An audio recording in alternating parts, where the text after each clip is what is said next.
Welcome, everyone. Good morning, good afternoon, good evening, wherever you're joining us from. We are delighted to be here for the second day of the FIDE Educational Seminar of the Infinite Chess Project. This is a project for chess for children with autism spectrum disorder, and this is the second day of a two-day seminar, the second seminar that FIDE is putting together. My name is Judith Starry and I'll be your moderator. We need to tell you that we do have permission from the parents to show the pictures of the kids, and we kindly ask you not to use these pictures without the direct authorization from the organizer. If you're interested in getting this authorization, permission, please reach out to the principal organizer, Natalia Popova. Our first presenter is from France. We are honored and delighted to have Frank here with us. Frank is an engineer and a chess player and a player in the Anier Club. He's the largest chess club in France. After working in finance, his attention shifted to health and social projects, and he's a member of the International Commission of the French Chess Federation, and he's leading the Health and Social Issues Commission and carries out ambitious projects of international scope of this theme.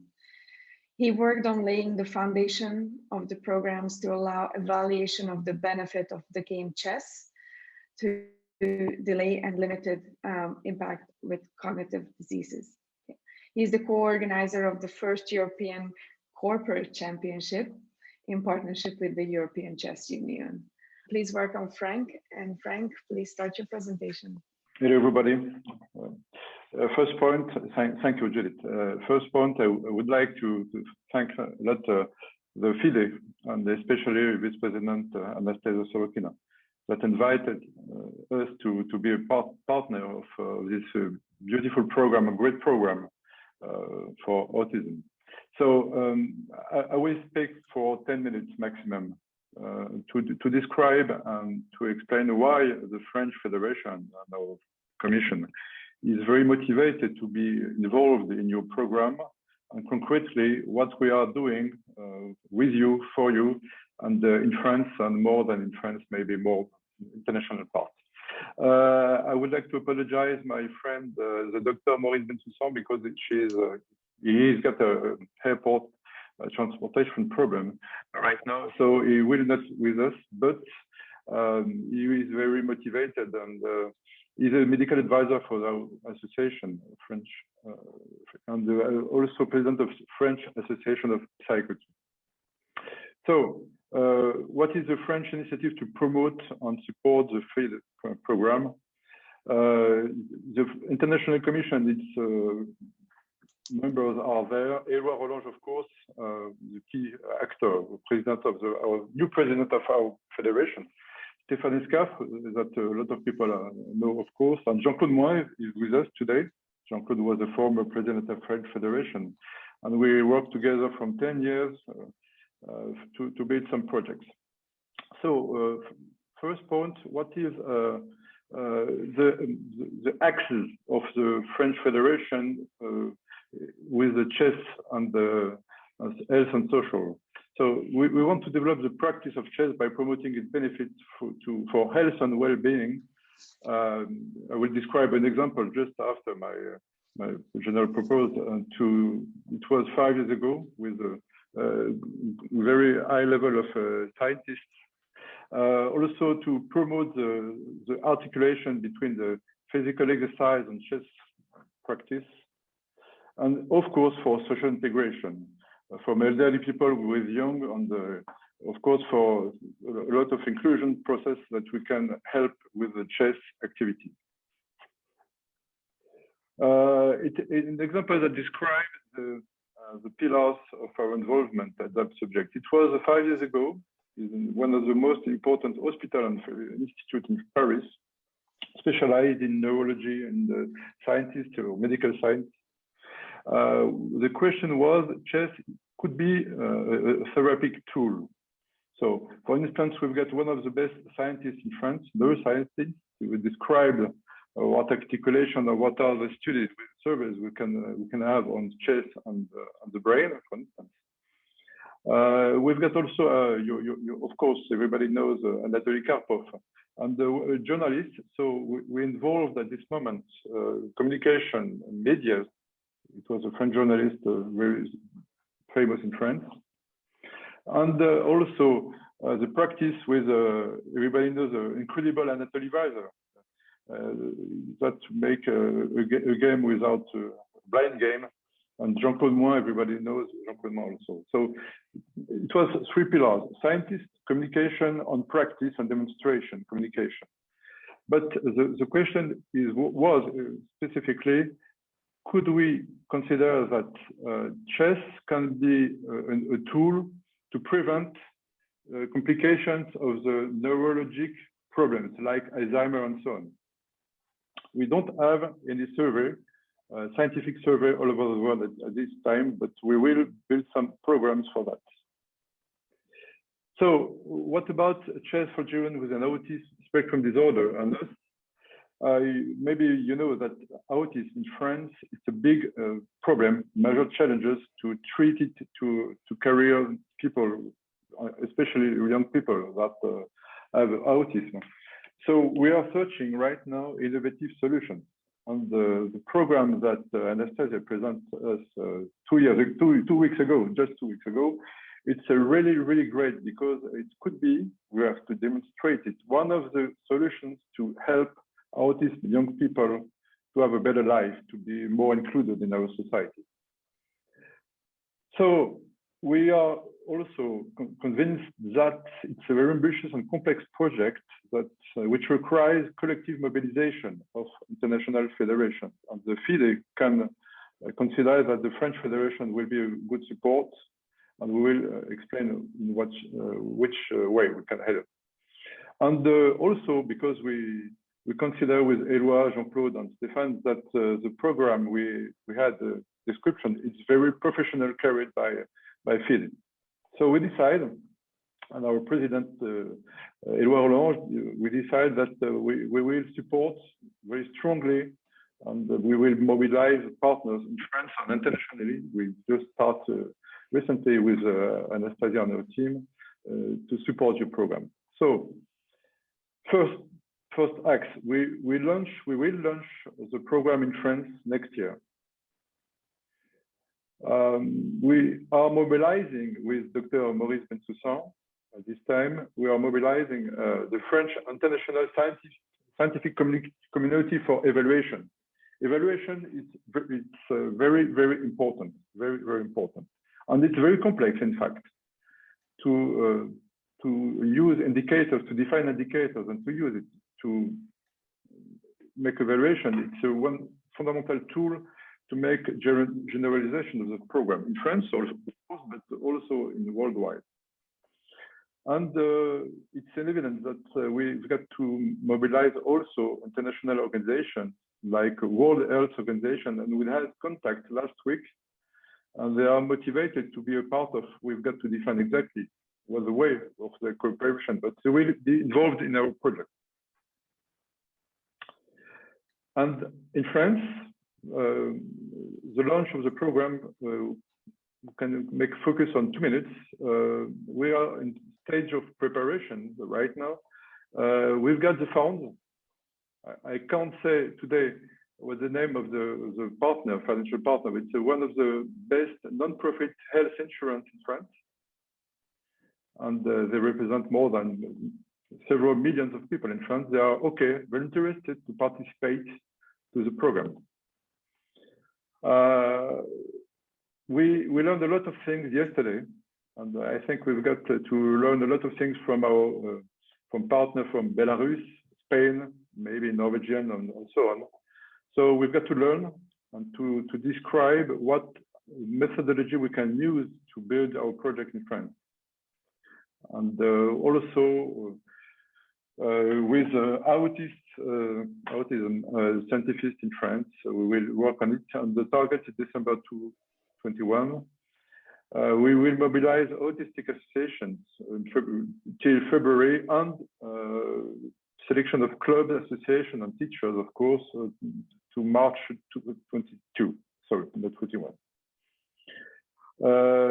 Of course, communication, it's a very important part, and our partner, financial partner, will wait, of course, to be visible with the visibility of that action. It will be in April 22 in Paris, a beautiful town, as you know. And the launch in September next year. We've got to define exactly, and with your help, of course, your expertise, but between 12 and 20 children with 3 or 5 groups. I listened yesterday that no more than 4 children in the same group, okay?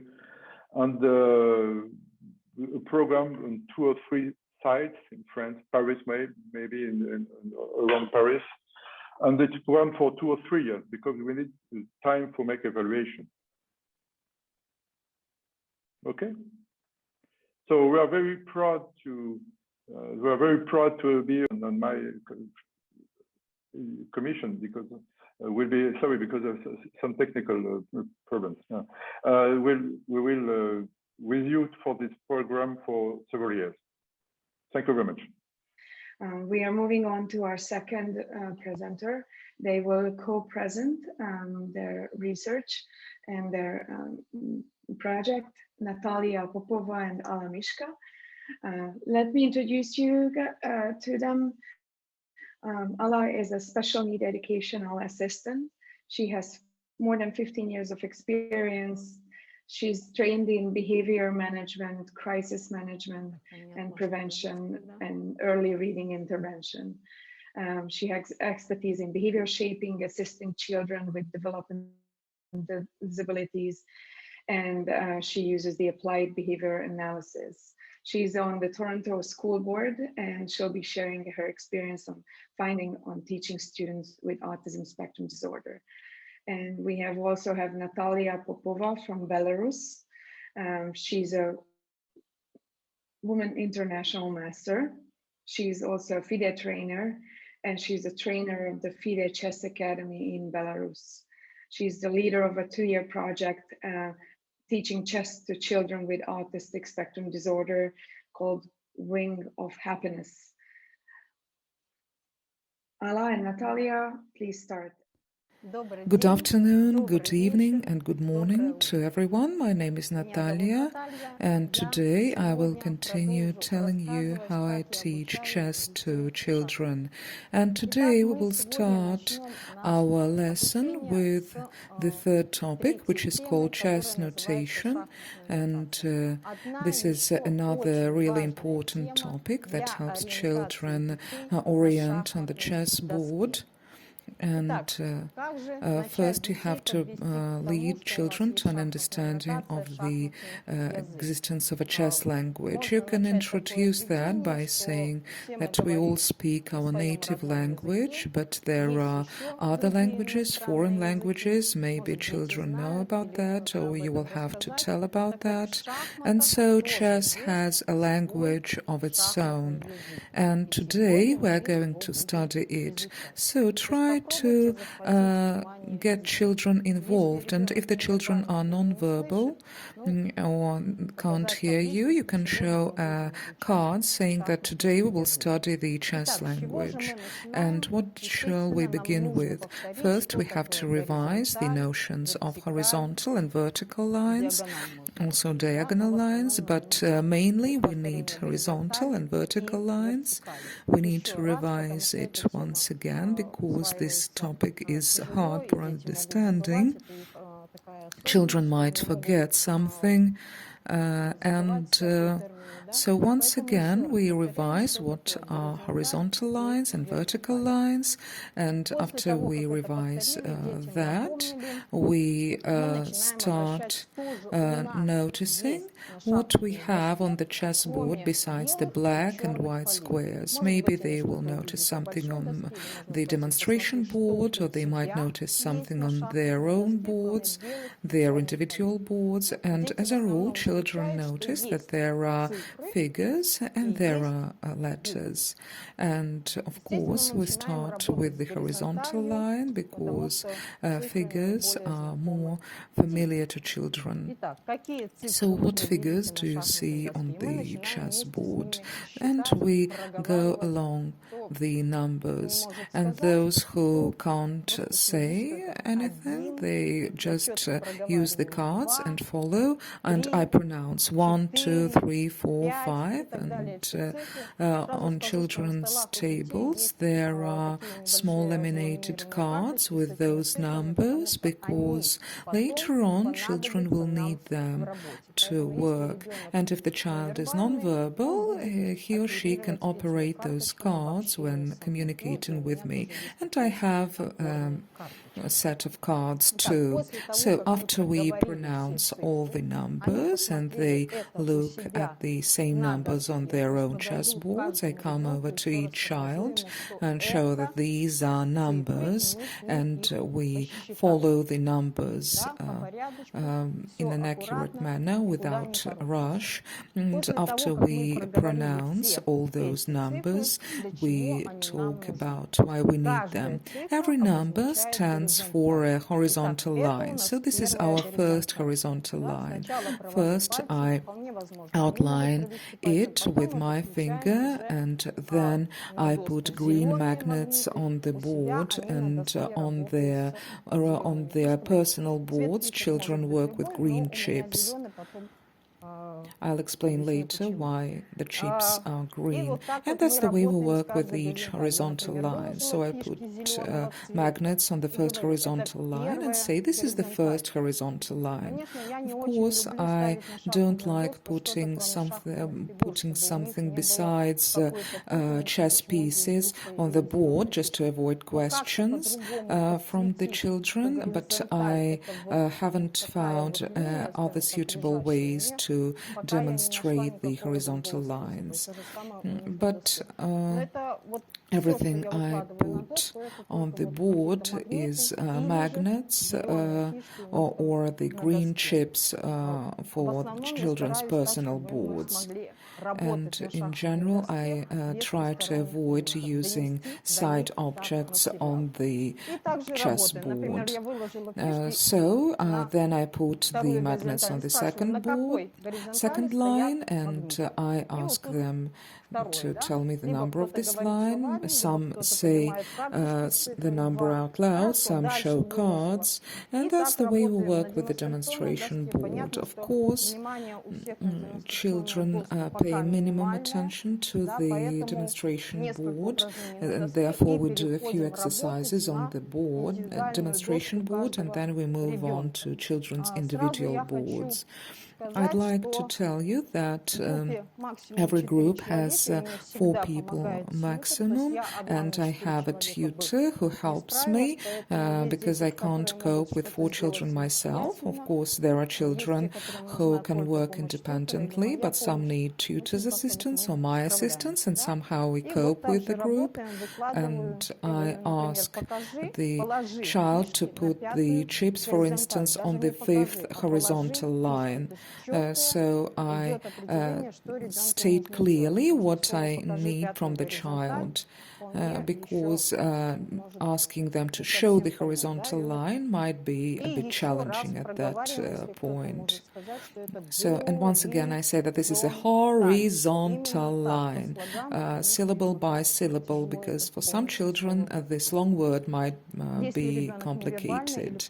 If the child is nonverbal or can't hear me properly, we work with cards. That's the way we work with horizontal lines, and if we have a floorboard, we also work with it. And after we work on the demonstration board, after we work on individual boards, we might move on to the floorboard, where they can walk physically along a certain horizontal line that I name. And after we master the horizontal lines, we move on to vertical lines and how they are marked.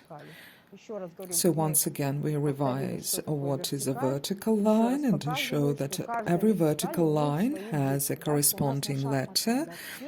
So the chessboard doesn't only have numbers, it also has letters. And in Russian-speaking countries, I drew your attention to that yesterday. Latin letters do not match the letters of the Russian alphabet, and this for sure causes complications. It's hard to explain children what sort of letters those are and how they sound.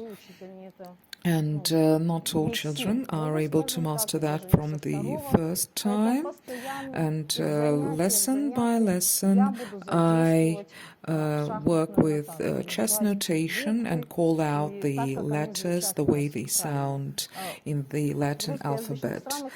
In the Russian language, we copy pronunciation from the Latin alphabet, but if the child is good at foreign languages, or for instance, if the child knows English and they call letters the way are called in English, like A, B, C, D, or however in chess we call them A, B, C, D. I do not correct the child if they call it A, B, C. It's fine. If they are able to call out the letters the way they sound in English, it's fine. And but I myself pronounce the letters the way they sound in Latin.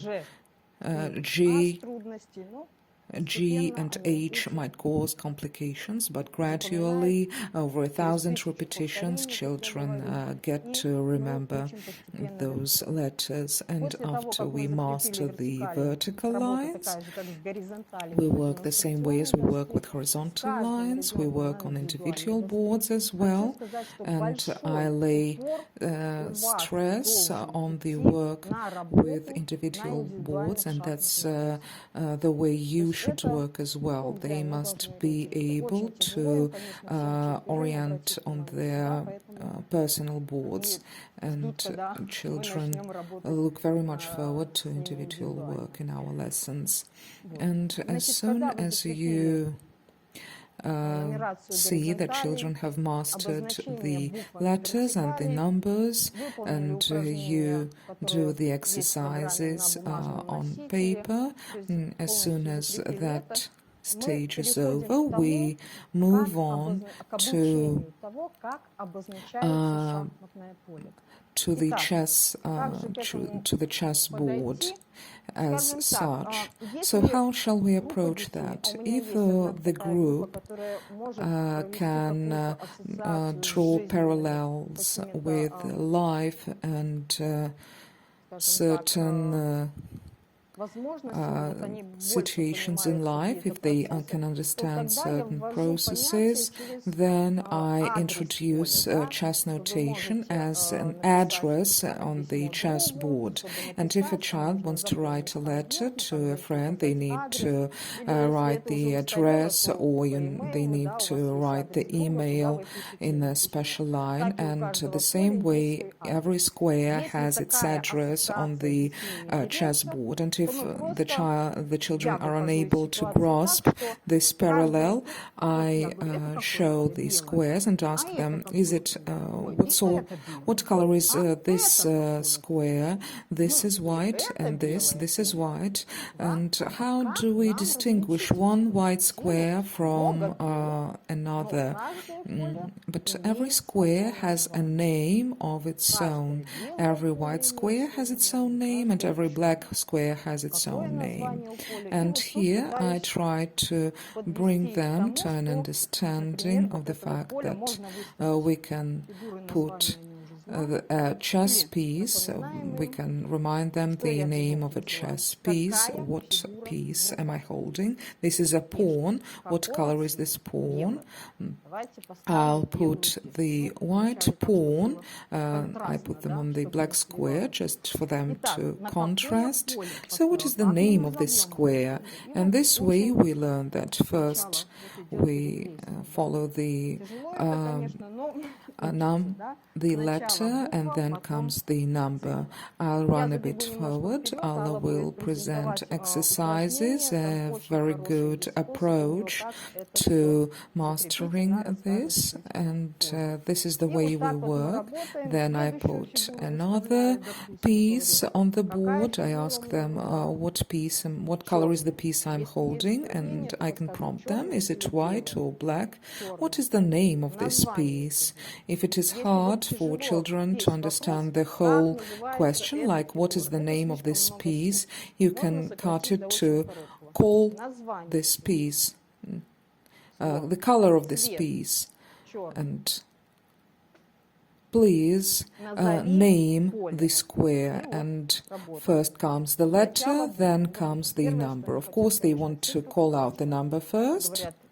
And even if they manage to bring two lines together in one dot, first they call out the number because they are easier to understand and name, and then they look at the letter.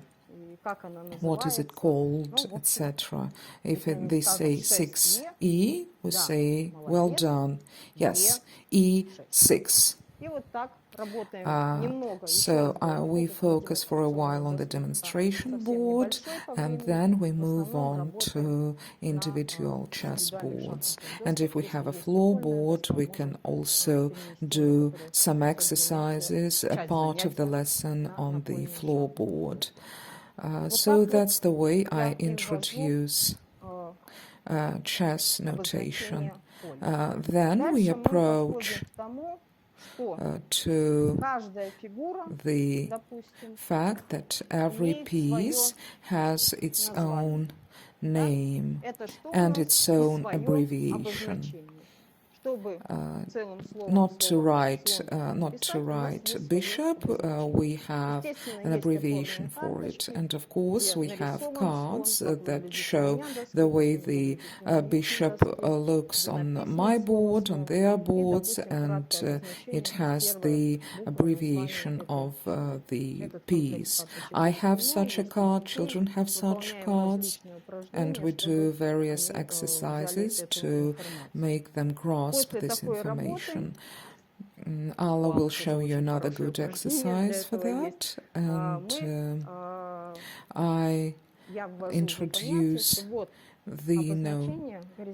I introduce them to understanding of the numbers and letters, and those numbers and letters form the chess language. Of course, when working with children, I use the short names of squares. I can operate the abbreviations of pieces only in one group, the group that understand checkmate, stalemate, and they can note down the solution of a problem in their chess copybooks, but other groups can put pieces into a certain position, like the white king goes to c3, and they put the piece on the respective square. If the child is non-verbal, I use the card. However, abbreviations can be used only in one group, in my case. And then the next topic number 4, this is the value of chess pieces. And here I have certain complications in explaining the value of chess pieces, because children usually fail to grasp this topic. They can understand it in the class, but they don't understand why we need this value and what it is for and how it can be used. The true value will become clear to them as soon as they get down to playing, and then they will understand that a certain piece is more valuable, it is more expensive, it is stronger, and as children do not understand the end purpose, it is hard for me to explain to them the value of chess pieces. And right now, after 2 years, they have mechanically understood the value of pieces, and they get to understand that one piece is more valuable than the other when they get down to playing. And unless they do so, it is hard for them to understand the value of pieces. Nevertheless, I think this topic must be studied and they must be introduced to it. So, once again, when we get down to studying the value of chess pieces, we lead them to an understanding, and we can ask the child whether he or she has a favorite toy or a favorite thing, and if they can understand the value of this toy or thing, we can translate that into an understanding of the value and importance of a certain piece. In our favorite game, we have our favorite pieces, and each of them has its own value. And that's where we introduce the visual cards. I demonstrate the pieces, and cards have numbers and the value of chess pieces. Allah has a really good exercise and very interesting one. And first I introduce them to the numeric value. We start with the pawn. I hold the pawn, they also show me a pawn, and I hold the number 1, and they also have a set of cards with numbers. So 1 pawn, 1 score. I know that there are various methods, but I show them 1 pawn, and it costs 1 score. Then the rook, then the knight, then afterwards the rook, and after we get to understand the numeric value, we can say that every number can be replaced with a certain number of pawns. So the knight is worth 3 scores, and we can show that 1 horse is equal to 1 knight is equal to 3 pawns, and they copy the same on their own chessboard. So they put the knight. So let's imagine we are working with a child now. For instance, we have a knight, and here we put 3 pawns, like 1 knight is worth 3 pawns. Then bishop is also worth 3 pawns, and so it depends on the child's level if the child is capable of replacing 3 pawns with a knight. If the child can understand that they are of equal value, it's good. Although you have to be very precise here. So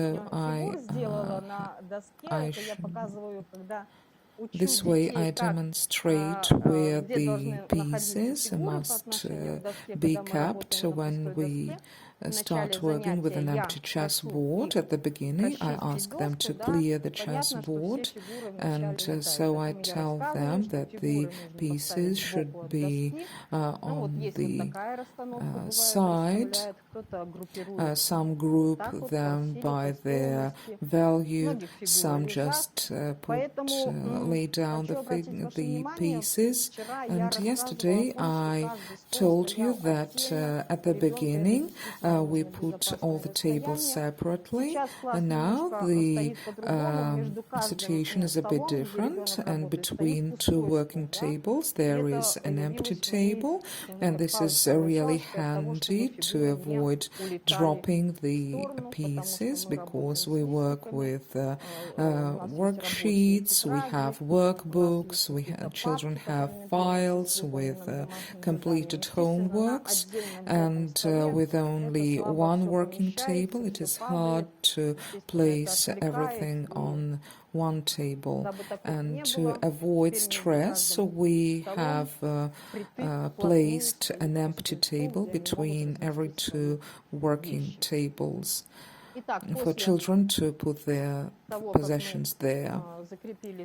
And after we master theory, well, for me, mastering this topic was a bit challenging. Making the children master it was challenging. They can remember the value in the mechanic way, but why they need it, they sometimes fail to understand. And I'll give the floor to Alan now, and she will tell about exercises that help children master those topics. Yes, hello everybody again, and nice to see you. Before I begin, I would like to remind you about two main strategies we use to teach a new skill to children with ASD: prompting and reinforcement. Prompting is a way of assisting students to perform a specific response after given an instructions. And there are 5 types of prompts: verbal, gestural, visual, modeling, and physical. And the second strategy is reinforcement. Reinforcement is an event that follows behavior and increases the probability of that behavior occur again, is a reinforcer. We have a few types of reinforcements. It's tangible, it's like puzzles, book, video games, toys.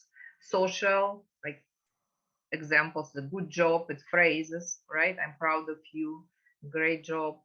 Primary reinforcement, it's a food, but we are not recommend to use foods as a reinforcement in your classroom.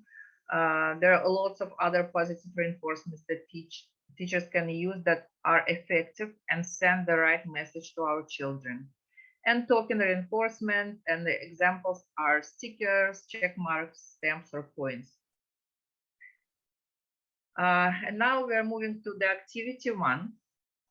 And the goal of this activity is to understanding of chess notation, which uses a single letter and number to name each square of the chessboard. You will need chessboard of your choice, personal demo or sheet with a board image, like I have in my presentation, picture cards with letters from A to H. If the chessboard has capital letters on it, use cards with the capital letters. Picture cards with the numbers from 1 to 8. And first, then, and the board with first, then, with Velcro. And the steps. Get the student's attention.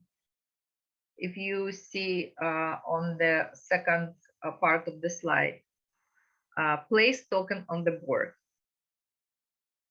Ask student to find the picture with the letter of the square and place it under the word first, as you see on the third slide. A student, ask student to find the number of the square and place it under the then. Prompt with phrases, first a letter, then a number. And the visual you will see, first letter, then number. If students are verbal, ask to read the notation. Reverse the task. Place card with the letter and number on the board and ask student to place a token on the correct square on the board. Make sure students choose the right cards and place them on the board correctly. Use modeling or hand-over-hand strategies if needed. Reinforce student. Activity 2. For this activity, picture-to-picture matching And for this activity, use advanced matching similar but not identical picture cards. Student will match 3 pictures: a picture with the word text representing the chess piece, a picture with the abbreviation, and the picture with the symbol of the chess piece. Goal: recognition of chess pieces symbols, their word text representation, and their abbreviations. Materials you need: picture cards with the symbols of the chess pieces, picture cards with the word representing pieces, and picture cards with the abbreviation of chess pieces. Board with Velcro. Steps: get students' attention as usual. Place one picture card with the image of the chess piece symbol in front of the student. Place picture with the word and abbreviation of the piece beside. Always start with just 2 cards which represent the piece. Ask student to find the identical picture with the word and abbreviation. Prompt with the phrase of your choice. Put with the same, put the rook with the rook, find the same, match with the rook. If students are verbal, ask to repeat the name of the piece.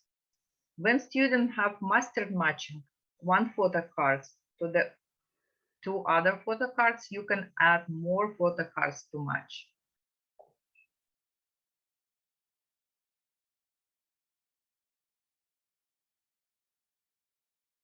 You also can change the order. For example, choose the picture card with the abbreviation of the chess piece and ask to match with the card with the symbol and the word card. Make sure student match card correctly. Use modeling and other techniques to assist your student, reinforce the student. Keep adding cards to master the recognition. And activity 3. With each square for chessboard, each chess piece also needs to be referred to by some notation. Goal: understanding chess notation. You will need chessboard of your choice, personal demo or sheet with the board images, picture cards with the abbreviation of chess pieces, picture cards with the letters from A to H, picture cards with the numbers from 1 to 8, and board with Velcro. And the usual steps: get students' attention. Place a chess piece symbol on the board. You can use actual board and actual chess piece. Place picture card with the abbreviation, letters, and numbers beside the Velcro board. At the beginning, you can have only cards which represent notation on the chessboard. Ask students to put them in order. Prompt with the questions: what piece do you see? Knight. Which letter represents the piece? Which letter represents the knight? Prompt with the phrases like take an N and place it on the board. Which letter represents the square with the knight? Take C and place it on the board. Which number represents the square with the knight? Take 6 and place it on the board. Make sure the student places pictures in correct order. Use modeling and hand overhead strategies if needed. Reinforce your student. And now we're gonna move to the lesson 4, and goal of this activity is understanding chess piece value. Materials you will need: picture cards with the symbol of chess pieces, picture cards with numbers 1, 3, 5, and 9, 9 picture cards with the symbol of pawn, sheet with the symbols and their value, board with Velcro. Steps. As usual, get students' attention. Place one picture card with the symbol of the chess piece on the Velcro board. Place cards with symbols, numbers, pawn pieces, and sheet with the value beside. Prompt with the phrase like, find the number which represents the value of the piece. How much does the rook cost? Ask student to place a card with the number next to the symbol. Prompt with the phrase like, how many points pawn does the rook cost? Ask student to place 5 cards with the pawn on the board. Make sure students choose the right cards and place them on the board correctly. Use your favorite techniques, modeling or needed techniques hand over hand, and reinforce the student. You also can change the order. For example, choose a number card and ask to match with the cards with the symbol and the pawn. If needed, break a task into smaller parts. Start with one symbol and card, which represent only this symbol. Example, symbol of bishop, a card with the number 3, and 3 cards with the pawn. Thank you.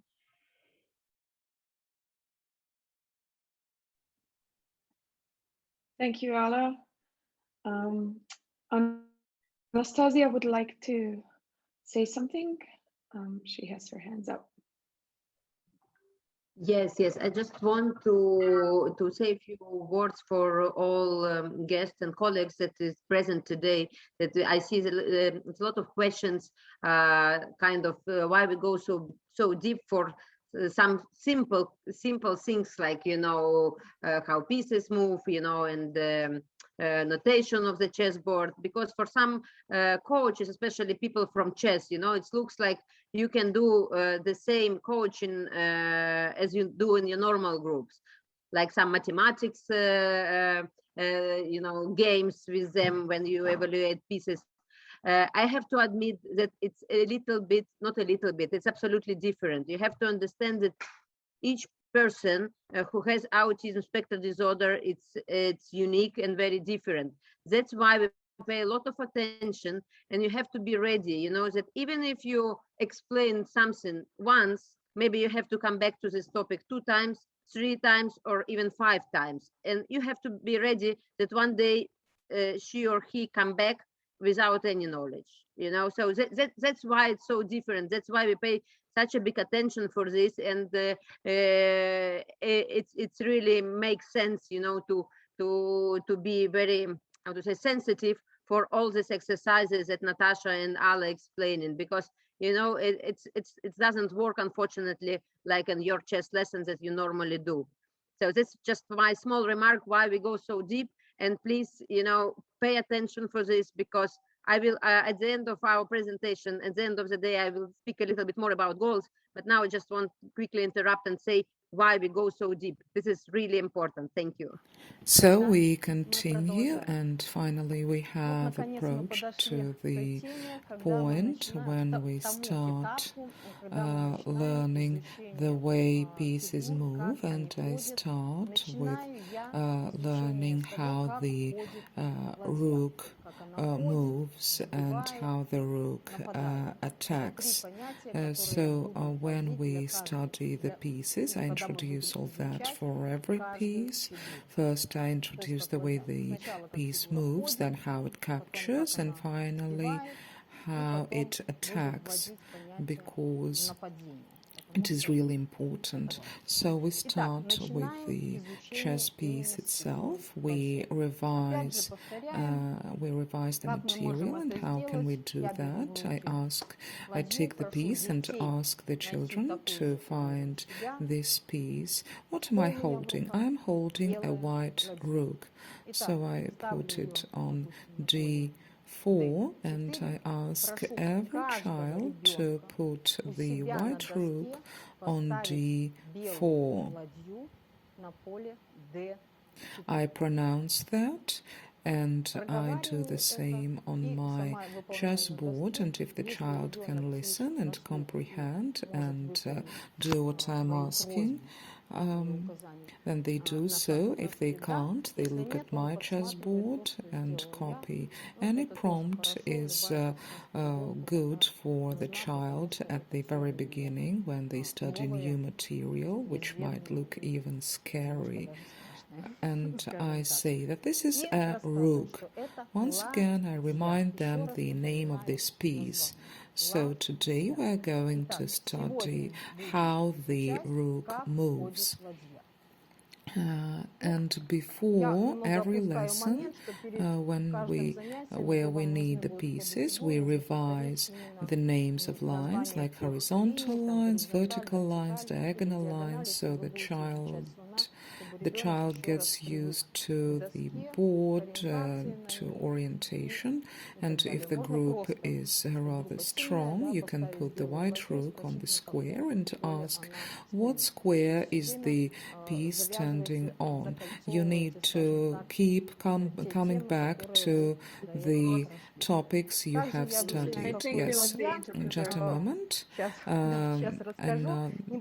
Another comment.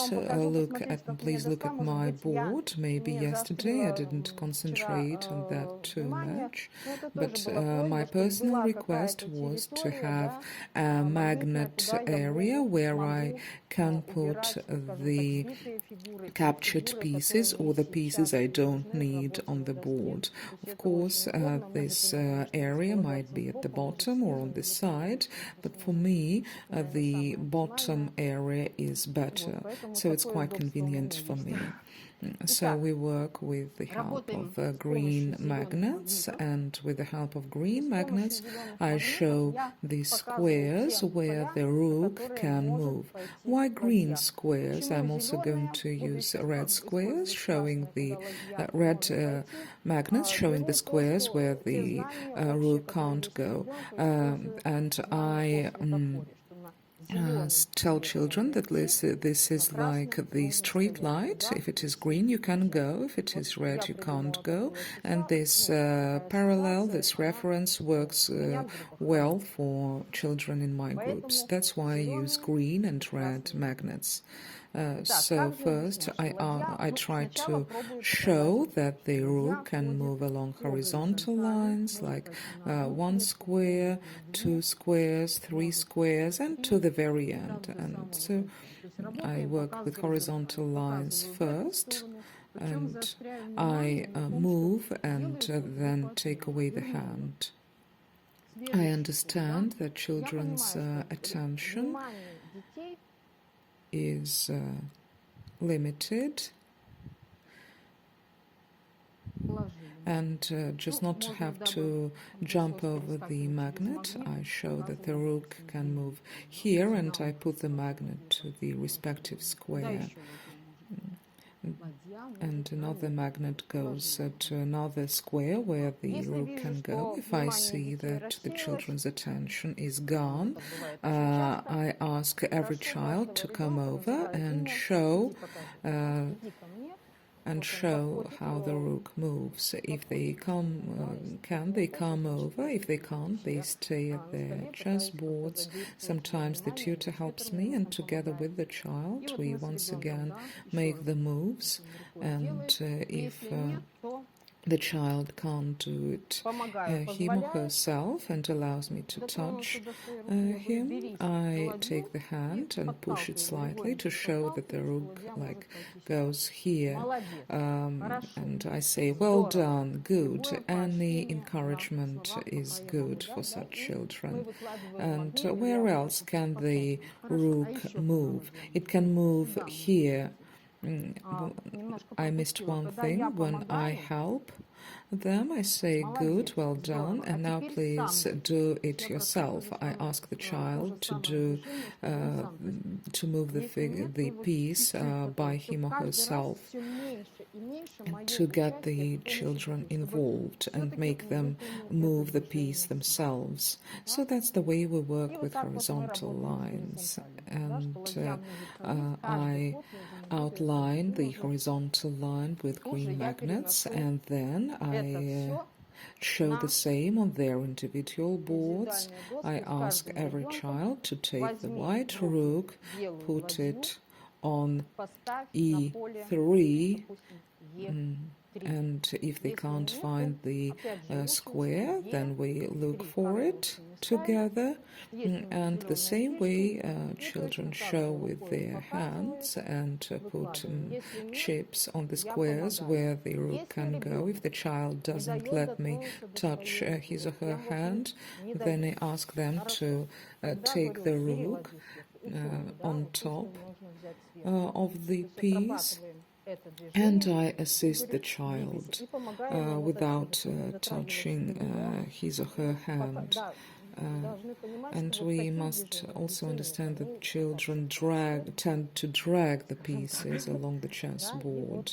And if they want to make a long move, then I say that no, we have to stop here, and I ask them to repeat the moves unless they perform it properly.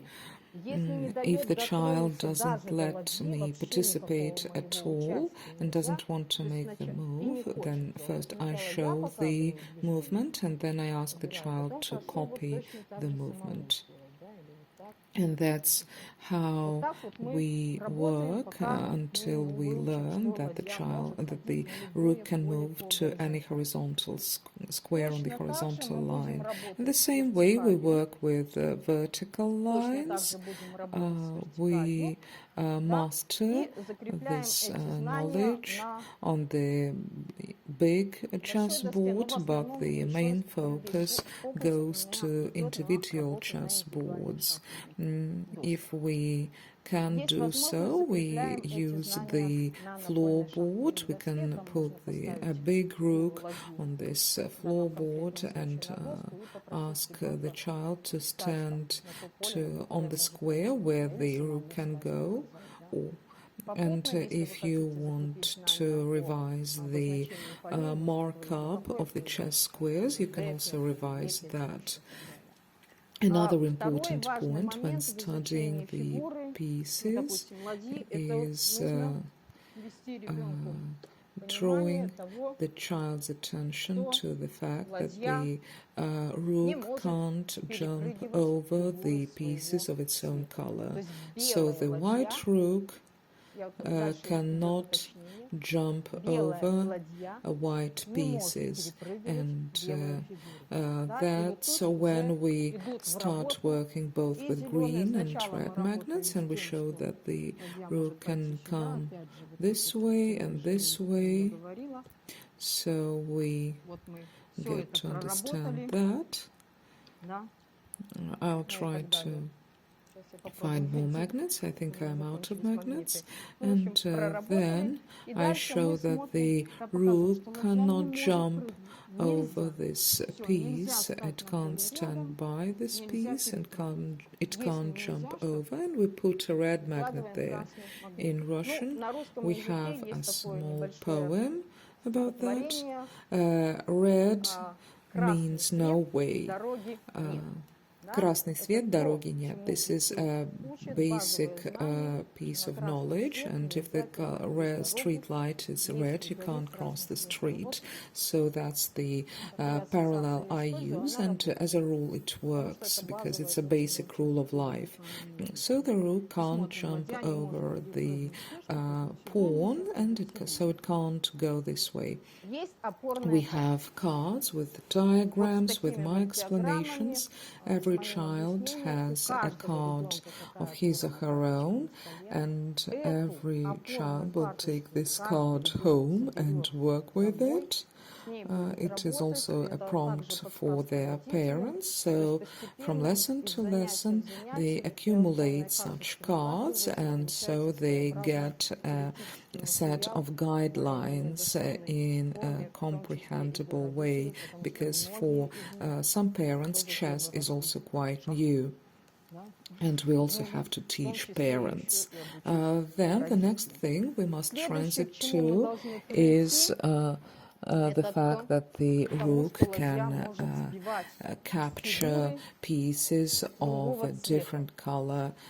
Then, if the word different is unclear to children, then we specify that the white rook can capture black piece, and the black rook can capture a white piece. So we can say that the white rook captures the black piece, and as soon as we master that, running a bit forward, we can put a pawn on a different square and ask the children what piece can be captured by the white rook. And again, you will work with an understanding that the white rook captures the black piece. And here I have a big request, and it's quite complicated, but I introduced that from the very first lesson, and I do not allow children to break this rule.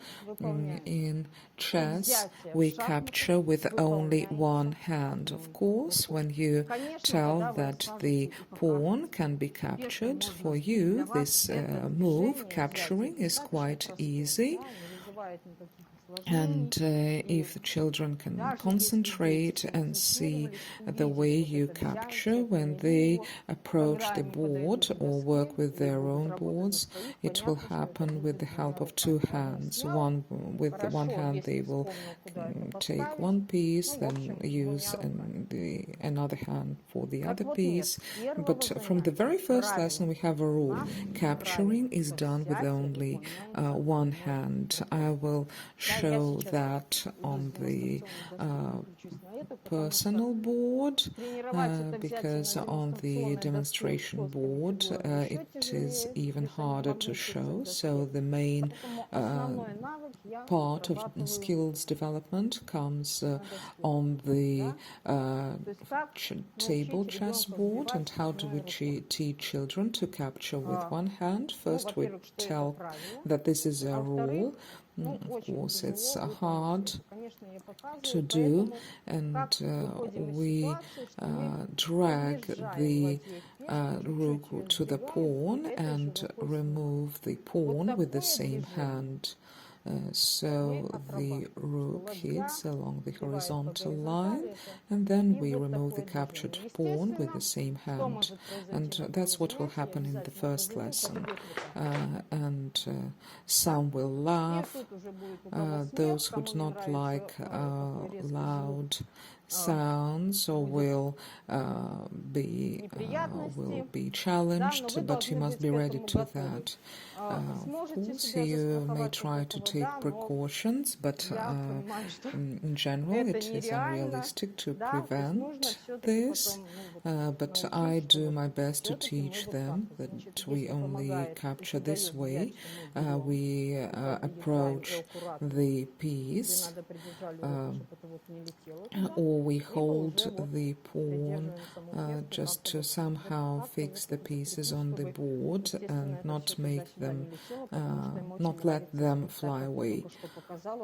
So that's a way out that helps. If motoric skills aren't developed well, then the child can hold the piece with one hand and then approach the other piece in a smooth way. As an international arbiter, I understand that children have different capabilities, and some children will learn to play, and they might even be willing to play in tournaments, friendly ones or official ones, and if we don't master the skill of capturing with one hand, they will play with two hands, and this is unwelcome in the chess world.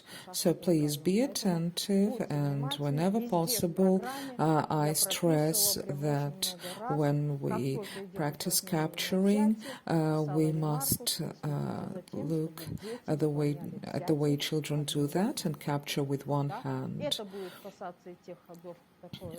Also, it refers to en passant, it concerns castling, and when you approach blessing with chess clock. And now I have a group that has started playing with chess clock. I teach them to switch the clock with the help of the same hand. So please do not move away from this one-hand rule, however hard it is for the child. And please also explain that to parents so that at home parents can help children master this very technical skill. And if it is hard for the child, then they can approach the piece smoothly, and if the child is capable of making a more complex move, then they can practice it at home. And whenever you see that the child captures with two hands, you must make them return to the initial position and capture with one hand only. Please insist on that. This is a big request from me. We have a lot of exercises, they are all in the program, and this is the remark I wanted to make. Capturing is done with only one hand, and you must insist on that. Then attacking, it is hard usually, because if the move is something more or less clear, capturing is clear as well, but attack comes in two parts. You need to make a move and think forward.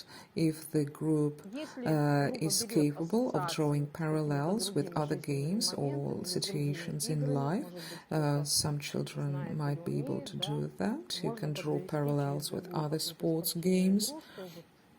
Maybe football is a popular game, and in football there are attacks and there are defenses, and in chess you can both attack and defend, and you can even pronounce clearly. For non-verbal children we have cards. It might be complicated, but you must show that. But as children study other pieces and play the attack or run game, you will keep revising this notion, and they will understand that the rook will move and will attack. And if we can't draw parallels with anything else, we ask the child to move the rook, and then we show that it attacks. We attack. We do not capture, but we attack. Why is this term so hard to understand, and why do I introduce it so early? Because we think forward, or we will study the way all pieces move, and then when I approach to the king, and that the king cannot always move to any square because the other pieces might attack it, and then I will have to introduce the notion of attacking after we study numerous pieces, and then it might be easier if I explain it from the very beginning. If children know about attacking from the very beginning, it will be easier for me to explain the king and how it moves. It might be complicated from the start, but if you come back to that every lesson, and work with this piece this way, it will get easier. So this is what concerns the rook. Since we are slightly limited in terms of time, and if I won't have enough time to cover all topics, so I will skip some topics and pay special attention to other topics. So after the rook, we get down to the bishop. And at the beginning, we revise the diagonal lines, make children remember what a diagonal line is. Note that we have black diagonal lines and white diagonal lines, and we put the bishops to their initial positions. We take the white bishop and put it on c1. They put it on c1 on their boards. Then we take the second white bishop and put it on f1. I also pronounce the name of the square every time. And I say that at the beginning of the game, bishops stay in those squares. One bishop moves along black diagonal lines, and the other one moves along white diagonal lines. We work with magnets and chips as well. And so when I introduce the black square, I do not introduce the black square and the white square bishops from the very beginning, because it doesn't make practical sense.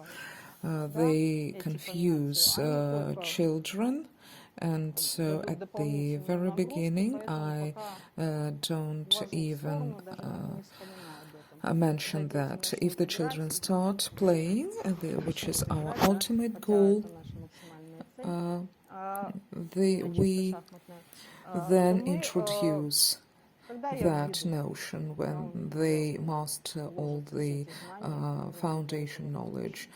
First, I explained that one bishop moves along black diagonal lines and the other one along white diagonal lines. So capturing is done with one hand, and attacks by the bishop. We can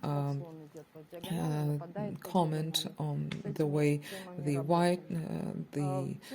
bishop attacks and moves. As soon as as children master the way the bishop moves, and when you want, if you want to revise the way the rook moves, children might not be able to distinguish between the rook and the bishop, and the children might start moving the rooks along diagonal lines as well. So you shouldn't rush to starting the queen, and you must make the children master the bishop and the rook that move along the horizontal, vertical, and diagonal lines respectively. And we do the attack and escape exercise, attacking with the rook and running away with the bishop. And I also introduce them to chess as a mini game, so we play in turns. First you move, then I move, then first you move, and then I move. As a rule, I play this game with every child on his or her board. So first attack with the white rook, and we revise attacking and the way the rook moves. Then it is my turn, I move, you wait, and I escape with the bishop. Then please attack. I ask the child to attack, and with the help of this mini game, I might help the children, then it is my move and I escape. By that time, you will know more about children's capabilities and how many attacks and escapes the child can bear. But in the end, the child must capture your bishop, because it also helps to revise capturing, and it serves as a stimulus, and we show that the child has done a good job and won the game. As a pedagogue, I think how I can give my piece to the child and let the child hit my bishop with the rook. And I look at the way the child captures. Well done, good job. Then this is the way we revise the way two pieces move, and the children can see the difference between the ways those pieces move. And I ask them to move first white piece, then the black piece, so we learn to alternate. This is a mini game on an empty board, and it is usually quite successful. Then I want to step aside from studying the queen, and I want to address the paper-based exercises. Once again, I want to say that we have empty tables beside children's tables, and it helps us to place all the cards, all the pieces properly. And what do we do when we have an assignment on the paper? The child does not only look on the paper, they copy the position to the chessboard. If they can do it themselves, they do so. If they can't, I help them. And if it is too complicated, I tell that the child must put the white pieces on the board, I put the black pieces on the board, and then we work with the topic. So we work on stalemate. First, we work on the chessboard. If the child can distinguish the stalemate at once, then they do so. I will later explain how I lead the children to an understanding of a stalemate. So if they do the task, if they do it correctly, with my help or with tutor's help, we then write down the solution on the paper, so they encircle the correct answer, or I encircle it for them.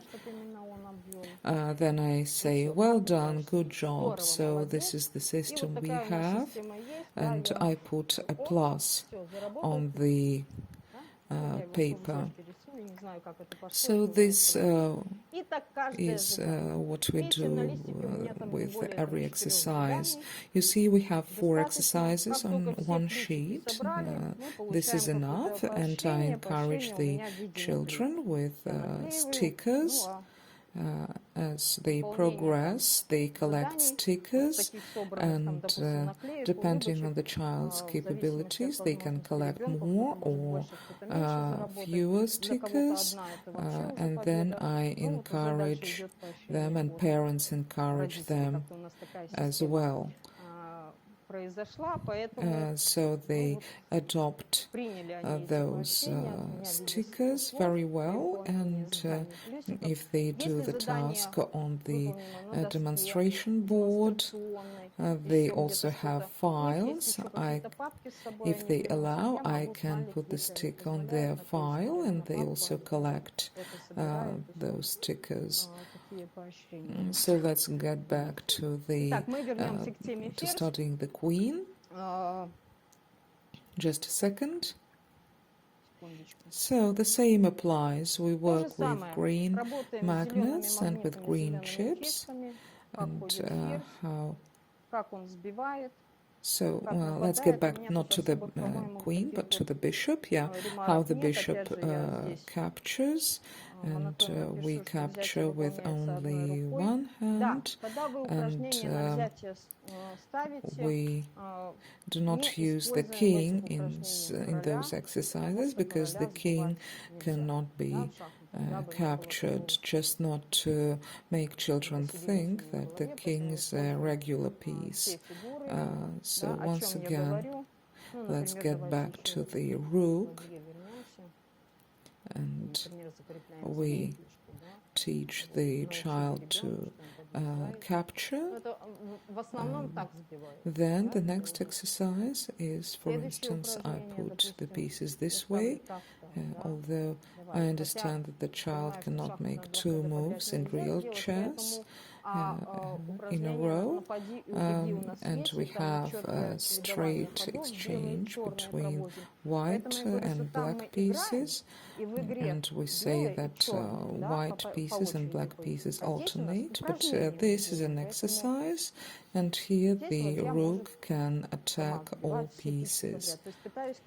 But children must understand that they will not be able to make two moves one after another in a real game. So we capture one pawn, then look for another pawn, and so we increase the number of pawns up to 3, and practice capturing with one hand. And we do the same with the bishop. And the same way we can play the attack and escape game with the bishop and the rook. I do not recall the cards because we already know that all the cards are available to children and they take them home so that they can revise the moves at home, and they gather a set of practical knowledge, like the essence of study material.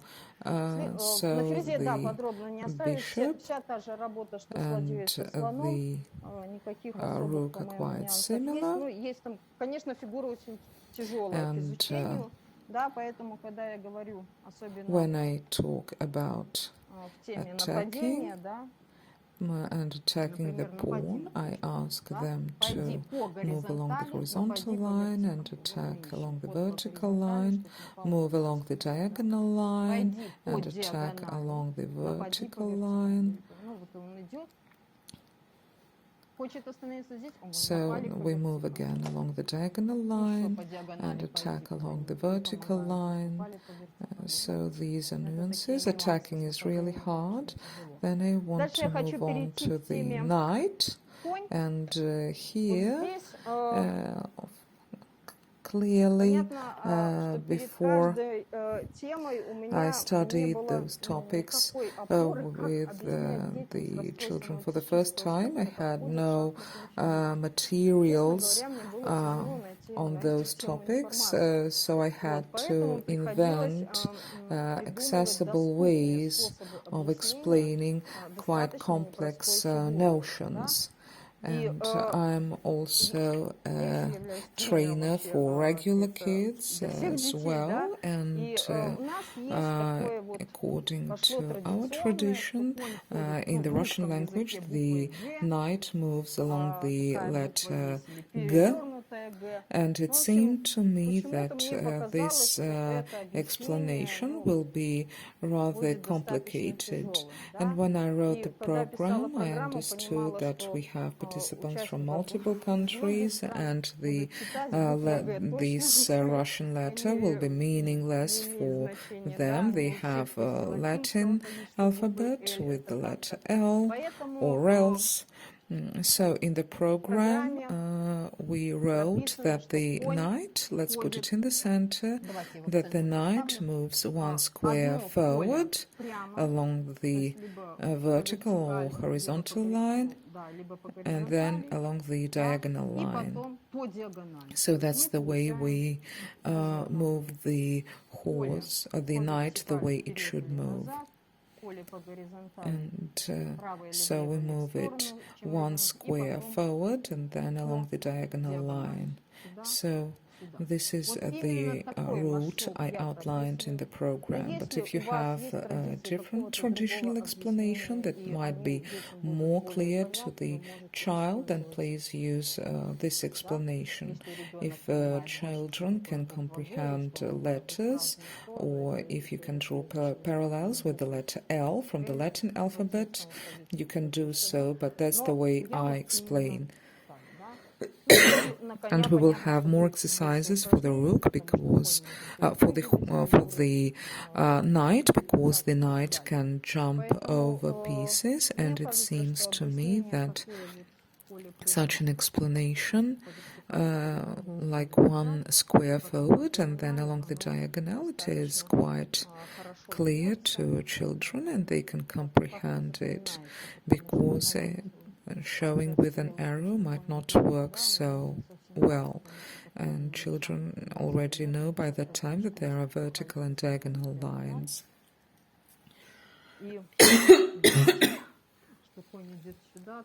And showing that the horse's move contains two moves is easier. You can take either this explanation or a traditional explanation of your own. It is easy to remember because it comes in two short parts. So, all the exercises that are available in the program, they are printed, and they are to be copied on the chessboard, and they are to be performed by the children independently with the help of the tutor, and then the solution must be written down on the paper with the help of the tutor, the teacher, or by the child independently. Children might have complications, so they might need help with noting down the solutions. Then, so what else must we say about the knight? All the exercises that are available in other topics, like moves, capturing, attacking, and the attack and escape game. So let me concentrate a bit on this game and what piece can be used for this game. We can play this game with the rook. It is very handy after you learn the way the knight attacks. I help the children to attack, and the child can attack you, and then you need to escape to a square where the child can attack you next time. So it depends again on how many moves, how many attacks the child can bear, and depending on that, at a certain point you can let the child capture your rook. I haven't tried to do the same with the bishop. I usually work with the rook, and after we study the knight, we move on to the pawns. And here I want to pay a bit more attention to this topic because it's quite complicated for children, because there is too many information contained in it. And if in the course of lessons they understand that those pieces they study, they can move differently, they can move in different directions. With the pawn it's different, and the first thing is that the pawn moves forward only. This is the first complication, and because pawns of other color also want to move forward, then another complication is understanding that pawns have initial position and they can move by one square or by two squares, that they move forward and they capture along diagonal lines, and also the pawn, when they reach the end of the board and that they castle, it is also hard to understand. Then en passant also is complicated, so there is too much information, and when we approach the pawns, it's really hard to explain them, and we might spend several lessons on that. We have lessons once a week, and the lessons last for 50 minutes, so we have 4 lessons a month, and the study of pawns can take up to 2 months. And when they come after the summer break, I revise the material with them, and they still have problems with pawns. Yeah, they remember all other pieces, even the king, and the pawns still cause problems because there is too much information about them, and the children must remember a lot of things, and that they move and capture along different lines. And en passant is something I explain later, at later stages, and as they play between themselves, or even if they don't play between themselves, so when they get down to playing, we see that there are pawns, and then I explain en passant to them if such a situation happens in their games. So that's the way we talk about rooks. Please don't rush, pay enough attention to that and allocate enough time for that, because this is something really complicated. And after we started the pawns, we have a special lesson. We don't start with the king.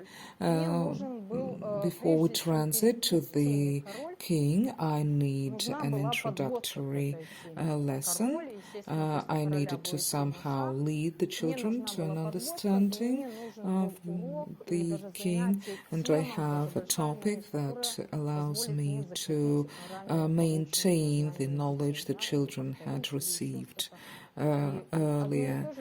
The children might not like it because we revise the same things all over many times, but the tasks must be slightly different. And I introduced the topic of defense. However, I still needed a special lesson to introduce defense, that we have attacks and we have defense. So what was my goal behind introducing the topic of defense? So the first goal was to fix the understanding of the pieces' moves. And so we fix their moves and how they can be distinguished from one another. Then another goal of mine was to approach the checkmate, because I introduced the attacks during previous lessons, and we will have to defend the king. And just for this notion not to be new to children, I lay a foundation for the studying the king, because defense and checkmate are really hard for children to understand. Defending the pieces and escaping in games, or covering one piece with another piece. I need some transition topics, and that's why I introduced defense. So the topic of defense is really important, and it follows several goals. Let me see, maybe I have exercises. No, I don't have any special exercises to draw your attention to. So we are approaching the key topic, which is the king. And this is the last piece we need to study, and then we will move on to other topics that are appropriate for this level, and it will be a victory for all of us. So the topic of the king and the way you master attacks. Let's for instance see how I explain how the king moves with the help of the same green magnets, that the king can move one square forward, and we work on individual boards as well with the help of green chips, and we use the same technique. I will diverge a bit. I have a timer that helps me control my presentation, and this is the timer we use in our lesson. So you heard the sound and it produces. It is not too unpleasant for children, even for those with sensory disorders. They wait for this bell to go off, and they know that they can leave the classroom only when the bell rings. There are a few children who close their ears, but still they wait for this bell. So we are coming back to the topic of the king. We speak about it, and then I need to lead them to an understanding that the king can't move to where it wants all the time. And I place other pieces. I place the rook here, and so we see where the king can move, and here I explain that the rook attacks. That's why from the very beginning I study attacks with the children. So when another piece attacks, you can't move here. So red color, no way. You can't move this way. No way. This is the word we use. Then first we study the straight lines, then diagonal lines. So we see again whether we can move here. No, we can't. So a red magnet comes here, and that's the way we work with every chess piece, showing where the king can go and where it can't go.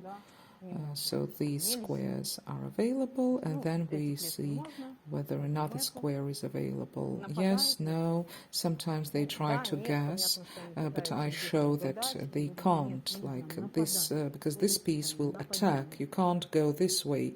And visually, I try to demonstrate that the rook moves along this vertical line, and so the king can't stand on this vertical line because it will be attacked by the rook. So please, when you study the pieces, through 1,000 repetitions, as I call it for myself, you will introduce this term, like no way.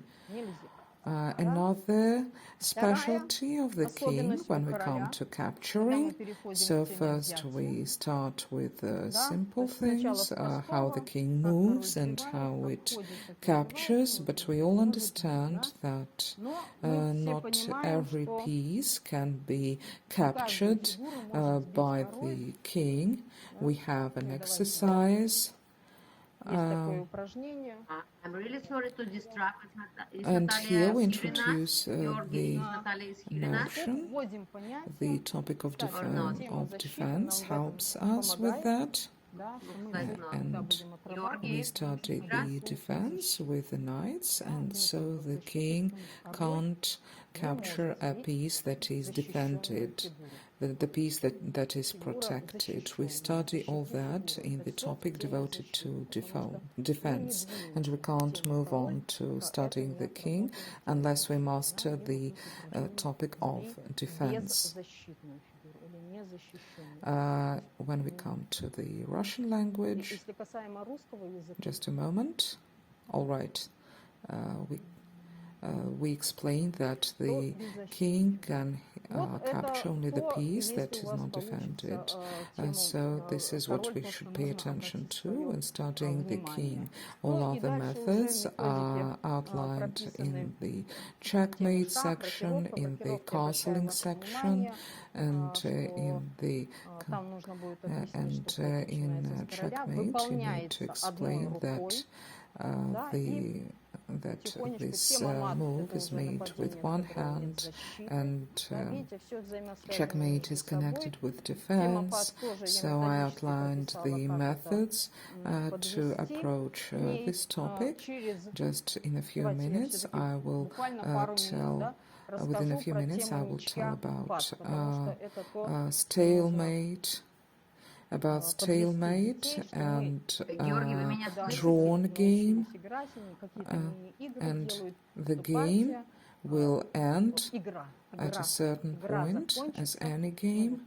And what can happen at this point? It can end with a checkmate, then so the one who is hit with the checkmate gets 0 points, and the one who makes the checkmate gets 1 point. I have support cards for that that help us to work with this topic.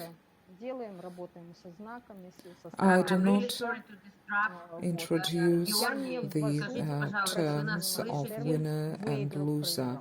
I say that checkmate is a way of starting the next game. There are no winners and losers. Either I get the checkmate or someone else gets the checkmate. But it's the way to begin the next game.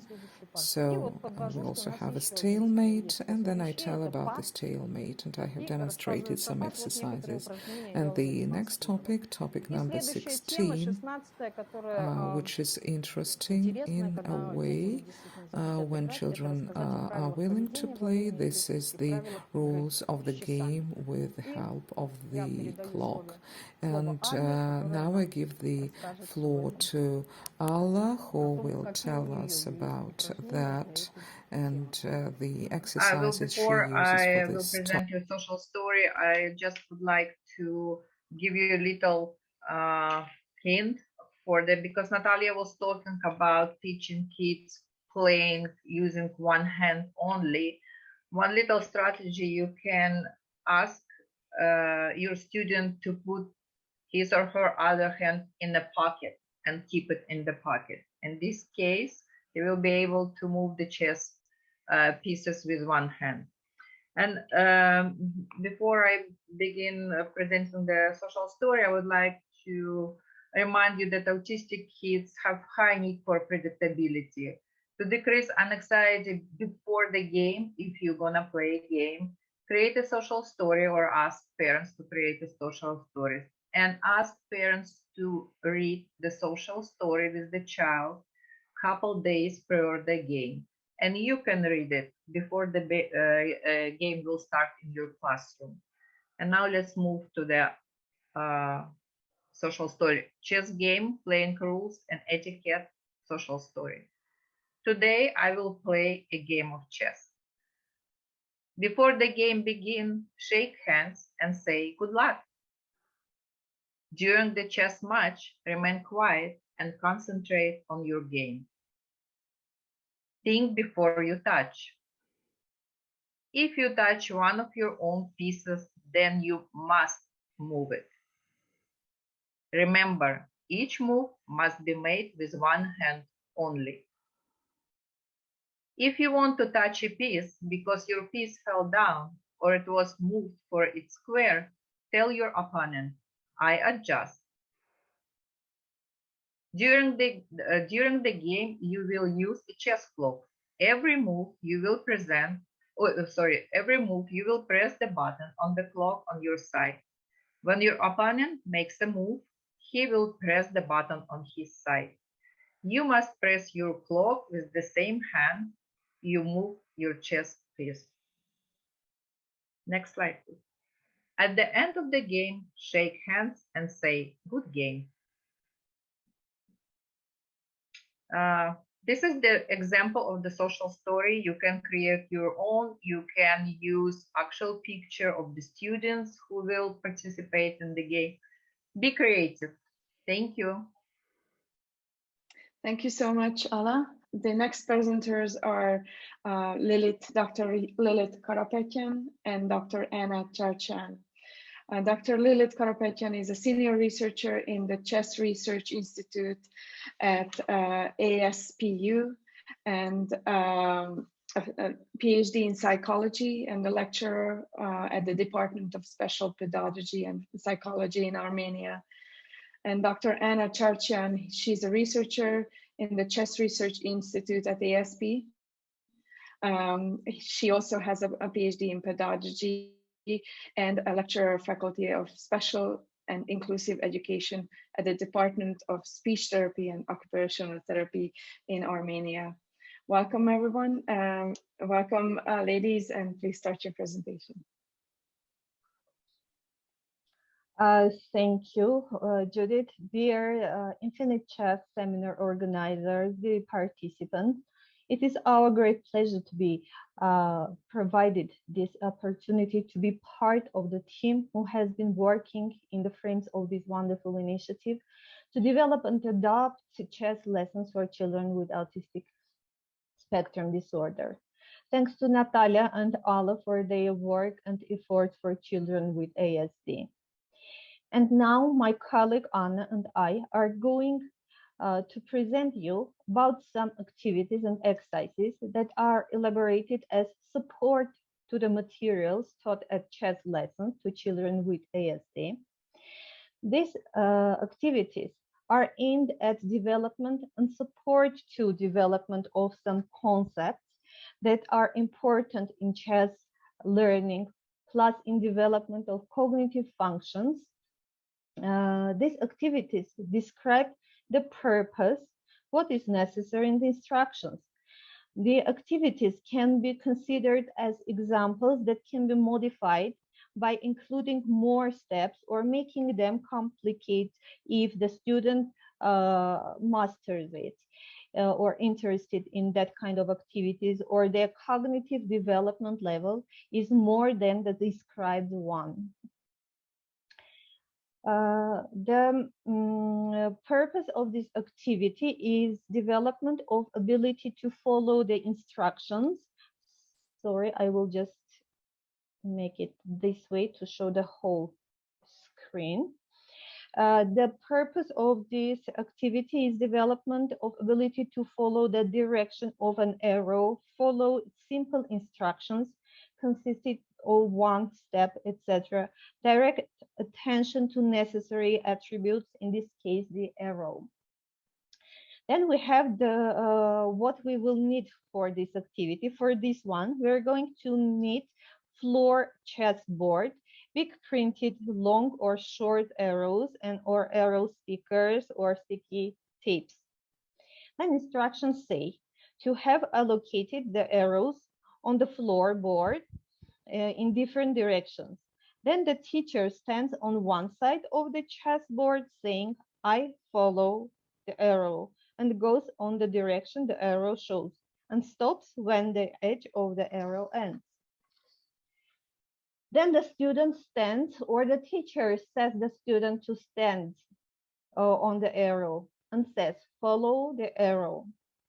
It is possible to make the activity more complicated by using short and long arrows at the same time, 2 or more arrows on the board.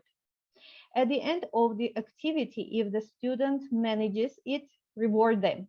For the reward or reinforcement, please consult with a behavioral analyst, psychologist, special educator, or any other specialist who works with the kid or the parent. You can modify the activity, starting the arrow not only on a side, but from the middle to, from the center, and then at. Follow the arrow from the center to the side, to the corner, etc. Thus, adding new concepts as well.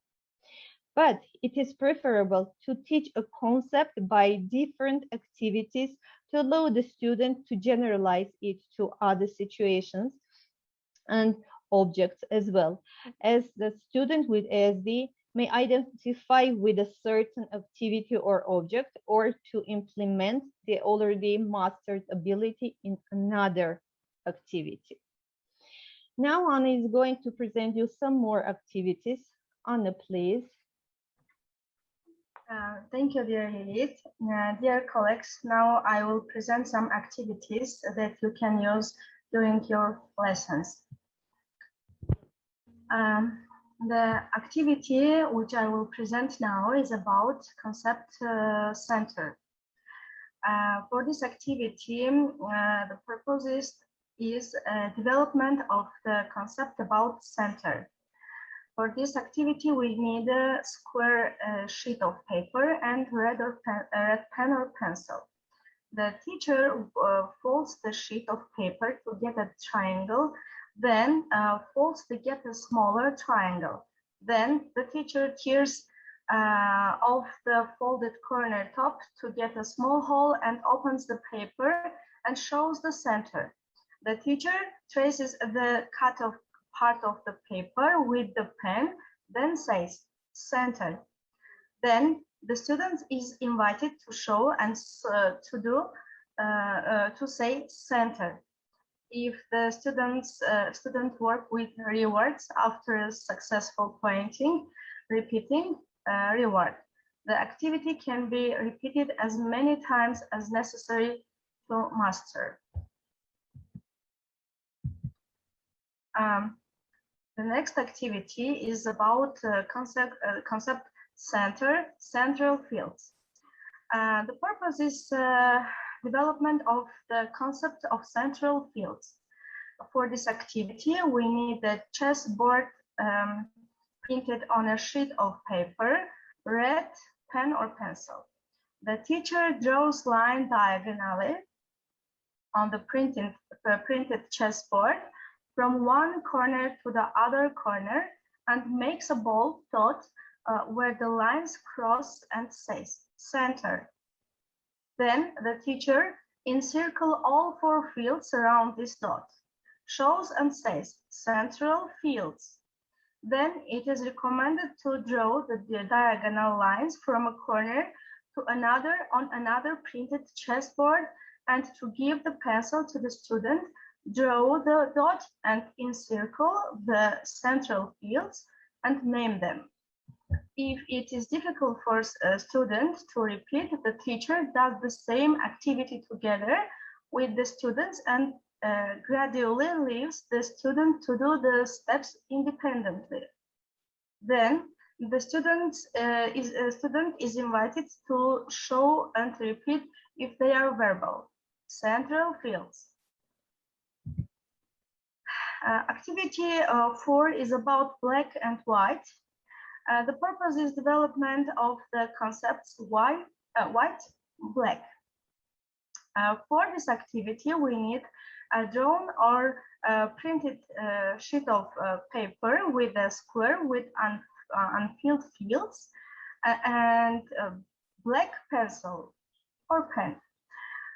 The teacher says black, takes a black pencil and colors the first field and says white, shows a white cell, then shows the same with the student.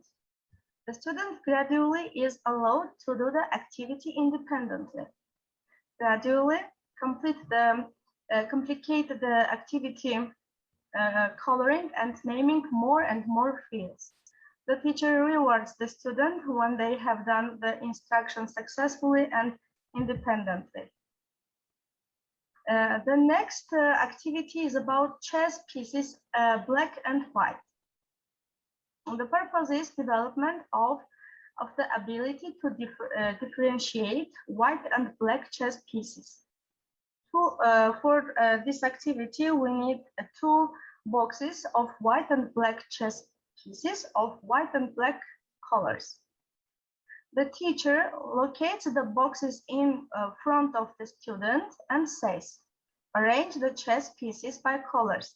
First show how to, and then invites the students to do with the instruction, white chess piece. Then teacher gives the instruction, find the white chess pieces and put in the white box. Now put the black chess pieces in the black box. Gradually complicate the activity, giving the instruction to differentiate in mixed order. The next one activity is about chess pieces. The purpose is about development of the ability to recognize the white and black chess pieces. For this activity, we need half-drawn pictures of chess pieces where the unfinished part is dashed pencil. We need. The teacher gives the students picture of unfinished chess pieces with unfinished parts that are dashed and says, complete the chess piece. When the student has drawn the unfinished part, the teacher asks, what piece of chess is this? Gradually make the dashed part bigger, then rare or the dash smaller. Complicate the activity as many times as necessary for the students to do it independently and name the chess piece. Then add new chess pieces. The teacher rewards the students when they have done this instruction successfully and independently. The next one activity is about chess pieces. The purpose is development of the ability to identify chess pieces. For this activity, we need black and white chess pieces printed on half a sheet of paper. The teacher folds the papers in the way that the picture stays inside and hands them out to the student. The teacher says, open the paper. What chess piece is that? The student names the picture, then when does it correctly gets a reward. The game can be played in group, handing the paper to the students one by one. And now the last one activity which I will present, it is about vertical and horizontal lines concept. The purpose is development of the students knowledge on horizontal and vertical lines, development of the ability to concentrate the attention of memory and the concept next to. For this activity, we need print a chessboard on a paper and cut it in strips and shown on the picture. The teacher shows the letters and reads them, then change them in their place and gives the instruction. Put them correctly or make a chessboard by letters or numbers.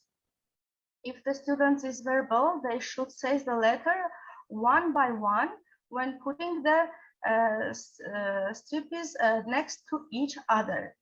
A cut into strips paper chessboard with the initial positions of chess pieces can be used too. The teacher rewards the students when they have done the instruction successfully and independently. Thank you for your attention. Dear Lilith, can you continue? Thank you, Anna. I will present some more activities. The next activity aims at development of students' knowledge on short notations of the chess pieces, development of their visual perception and comparison.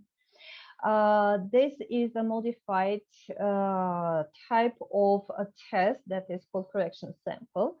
For this activity, we need some forms that are made by using like this template. On the top, we have the chess pieces and the short notations under them.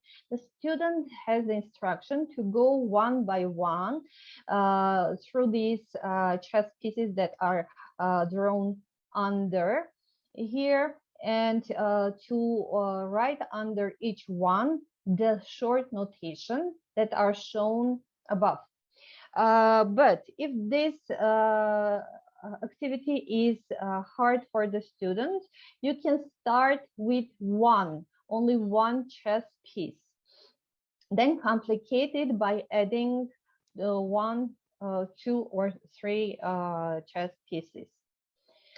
The next one is again for the ability to visually, for development of visual perception, visually track the line, develops attention, and for finding short notations and identifying short notations and comparing them, matching them with the chess pieces.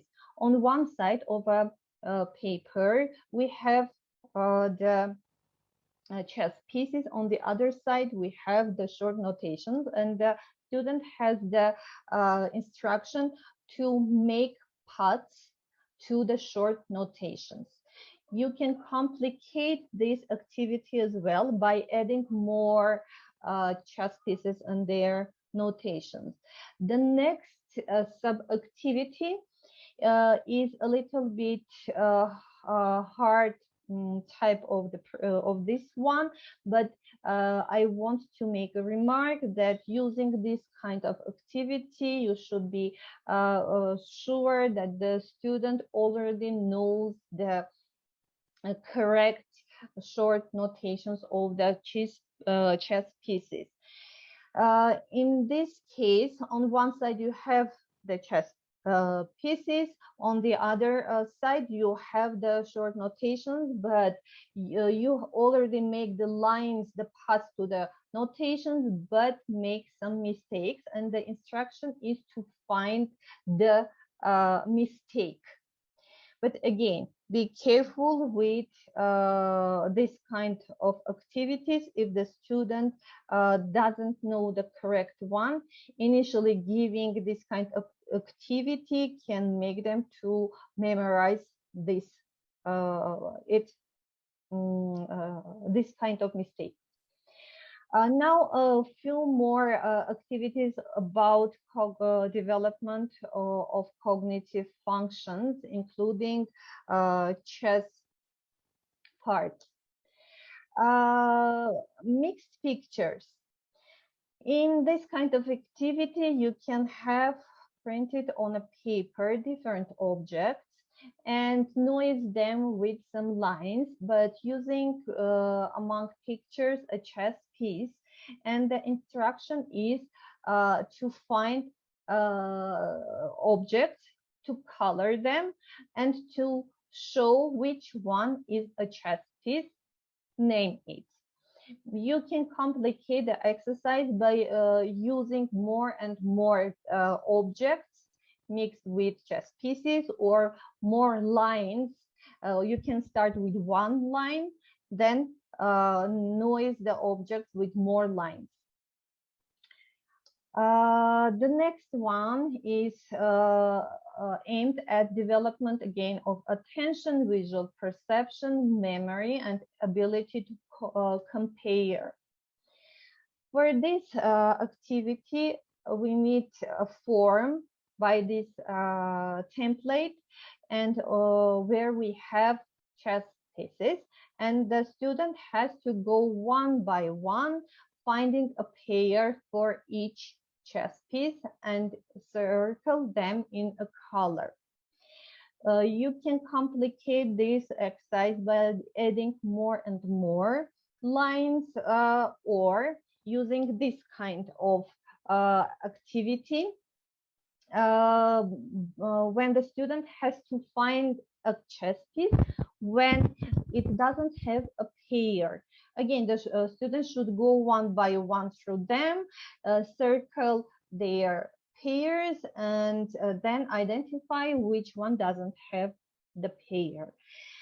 You can complicate this activity by rotating the chess pieces, because when cognitive functions suffer, the student may have difficulty in recognizing objects when they are rotating, have different positions, etc. And you can complicate it also moving in their position. The next activity is aimed at development of attention, comparison, working memory, visual perception, the ability to count, differentiate quantity from value. You have a form with two houses and with chess pieces in them, and the student has the instruction to count how many chess pieces inhibit in each of the houses, and maybe write here the number, the quantity. Then the next instruction is to write the values for each chess piece, and at the end add them and write on the roof the total value. At the end, they can just compare which of the houses has more numbers of inhabitants or values. You can use this exercise by using just boxes as well. And the last activity that I'm going to talk about is called hidden chess pieces. This is for development of attention, visual perception, matching the picture with a short notation. Again, we need a printed form by the template where part of the chess piece is not shown, and under it just to have the short notations, or even we can have here their values. And the student should identify which chess piece is that, and to make the lines to their short notations or to the values. Again, you can complicate this exercise by adding more chess pieces, or even make the hidden parts more and more, or starting the activity by hiding only one little part, then make it bigger and bigger. You can find more exercises and activities in the program, and we will be glad to answer your questions as well. Thank you. Our last presentation is Dr. Sandra Maria Gusso. She's joining us from Brazil, and she's a researcher with more than 15 years of experience with teaching children with developmental disabilities. Today, I'm going to talk a little bit about teaching chess to children with autism spectrum disorder and the role of psychological therapy. Well, to start this reflection, we need to understand that individuals with autism spectrum disorder can be affected neurologically and psychologically.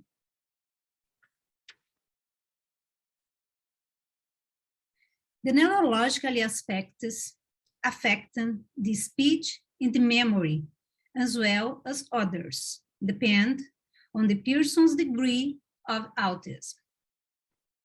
On the other hand, the psychological aspects are quite common in most people with autism spectrum disorder, affect the behaviors and life in society. Through communication, the individual appropriates the world and gets closer to other people, establishing relationships. We know that with a child with autism spectrum disorder, relationships are more difficult, but they are possible. With the help of psychological therapies, it is possible to develop security in the child, initially with himself, and as a second step, the relationship with the other. In order to learn, motivation, attention, affection, and positive stimuli are necessary. The child with autism spectrum disorder needs to develop this cognitive process in a differentiated way, respecting their characteristics in the child's degree of impairment. To learn, it is very important to know yourself, and psychological therapy helps the child to find himself in his vulnerability. He understands that seeing himself vulnerable allows for learning as exposing him.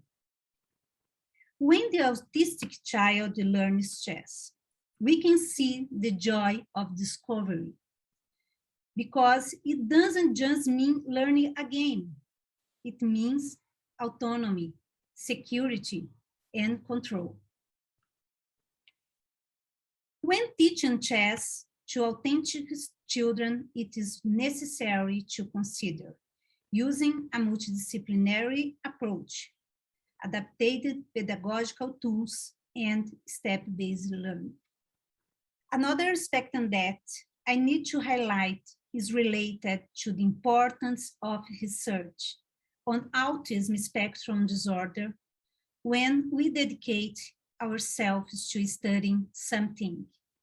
It always needs to be for the well-being of peoples, that is, how much we can contribute to a particular student.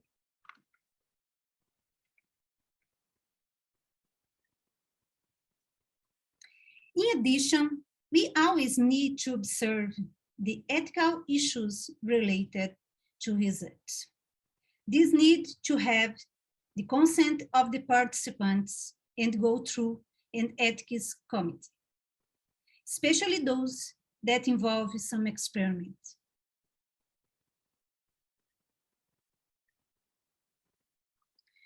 Children with autism spectrum disorder need routine, repetition, and maintenance of rules. We must gradually present the chance to them. I will present some material that can contribute to the autism children's learning.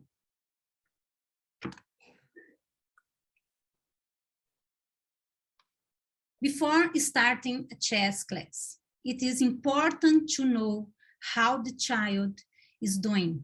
We will use emojis for children to communicate more easily.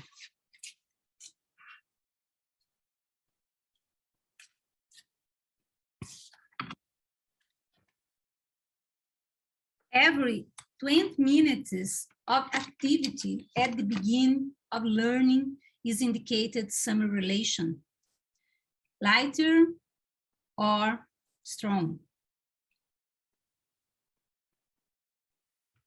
For younger children who are just in getting to know chess pieces, you can work with them to find the pieces and develop hand coordination using this activity. To learn, you need to know yourself. You know your body, the possibility use the body senses. This activity is very suitable for autistic children, as it allows them to experience different sensations with the rug with different texture, soft, trail of sensations. Movement of pieces to teach the autistic child and other children with chess. Pieces movers are allowed and which are not. We use the traffic signs. This learning becomes playful and multidisciplinary, adherence to the themes similar. Chess and traffic signs.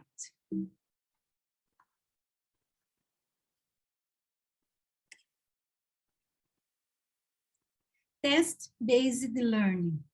All of these examples are based on step-by-step learning. First, single item presentation. 2, practice of the new item. 3, production or creation from practice.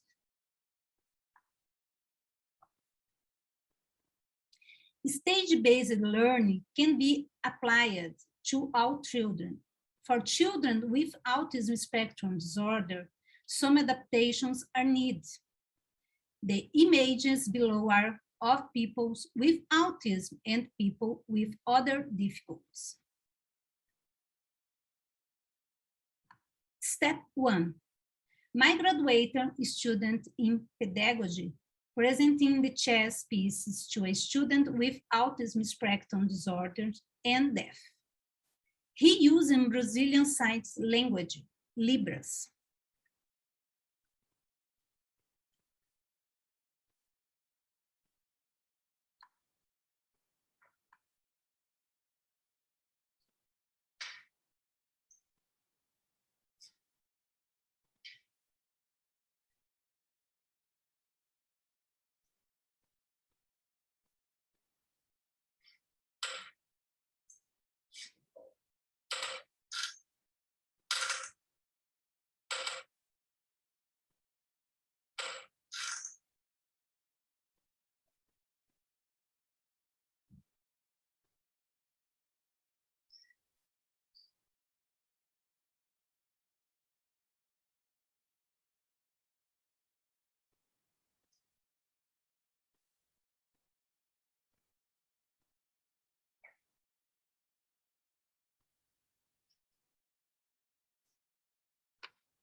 Step 2, moments before the game starts. In the video, only one child is autistic.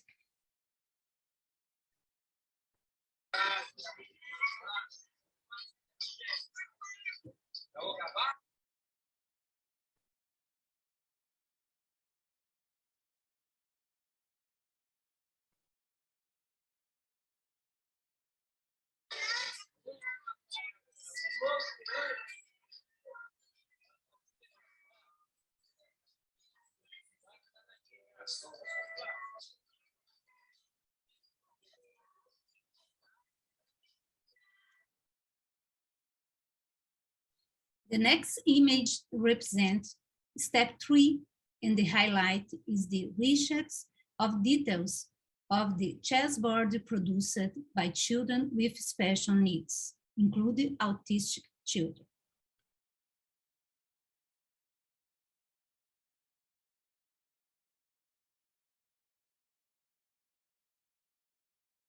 Human chess demonstrated that we can make chess playful and closer to people's reality. The video shows the representation of a typical Brazilian party represented by the chessboard and its people. In this video, the king is an adult with autism. It is possible to see that he leaves the place more often than the others.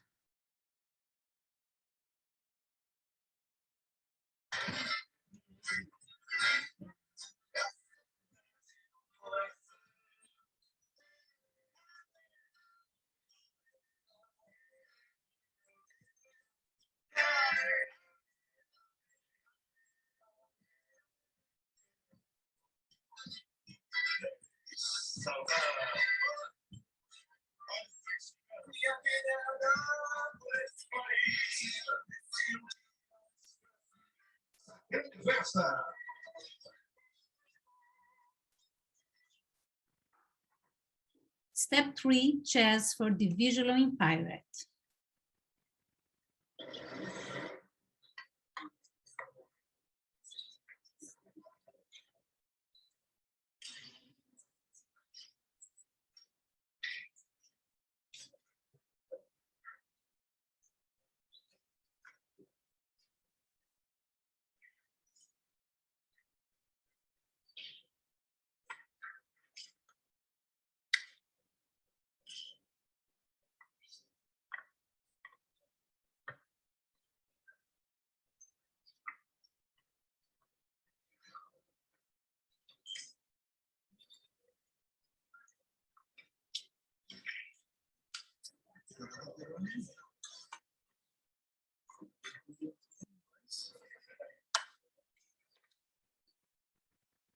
Disclaimer: all of the people who appear in the videos allowed the use of the images. I wanted to insert images and videos of chess being represented in different ways and by different people with and without special needs, because I believe that learning happens when we are exposed to something different. We become vulnerable. We also learn. I believe in including children with autism spectrum disorder through chess, because the game respects their characteristics. I don't need to have an athletic body or strong or fast or tall to play chess. I need motivation, knowledge, logic, and resilience. These examples show how chess can cognitively develop children and adults with autism spectrum disorder or other difficulties. We say that it can be through playful manifestations, live chess or human chess, or even with greater complexities, such as chess with a blend of deaf people. The relevant part is to reflect on the importance that psychological therapies developed from a multidisciplinary approach can contribute to the autonomy and security of these people. Thank you for attention. we are concluding our seminar today with question and answers. We got a lot of interesting questions. Question is coming from Stephanie. How is this the presentation, both for Natalia and Ala, and I'm guessing others too, specific to children with autism spectrum disorder, as opposed to teaching younger children learning to play chess, or first time or older learners of chess? Maybe Ala or Lilith, if you guys can answer this question. This program, I believe, was created for children with autism, and you have to be you have to look at your child ability. Maybe someone will be able to start the program at 4, someone at 10 and 12. It's so individual. Remember, with kids with autism, you have to work one-on-one. It's always individual program. And I believe you can accommodate this program to teach adults only. But we are just starting. Let's do our research. Let's try to implement this program, and then we will see. Natalia wants to say something? Yes, I want to say the following. When we started the project, we had children aged from 6 to 12 years. So the lowest point was 6 years, and we still have this girl. And as Ala put it, it depends on the capabilities of the child. But our lowest point was 6 years, and we still have this girl. She still attends classes. Other children were a bit older. They were aged 7, 8, 9, and we started with this age. Thank you. Thank you. The next question is a combination of several questions that several people asked. Is how much time does it take for kids on average to learn one chess piece? How much time do you teach the chess piece and then wait until they completely learn that chess piece and then move on? Or do you focus on more to review all the chess pieces and then repeat and learn the chess pieces? Anyone has any experience with this? It really depends on the children, and since I have several groups, we have come to a situation where we have several groups formed based on the children's capabilities, and some can understand the piece really quickly, like in 2 or 3 lessons, and with other groups it takes longer. And just to make it interesting for children, I don't stay with the topic too much, like the maximum we devote to one piece is 3 lessons. Then when I study the next piece, I will still keep coming back to the initial piece, and all lessons, all classes are built in a way that allows to revise the material studied earlier, and through new topics we revise the topics we studied earlier. So all topics are interconnected, and having studied one piece and having devoted 4 lessons to it, we can move on to the next piece, and then this knowledge will stay with the children, and the children will be able to operate the knowledge. Thank you. Thank you, Natalia. Next question is from Sharon from Gibraltar.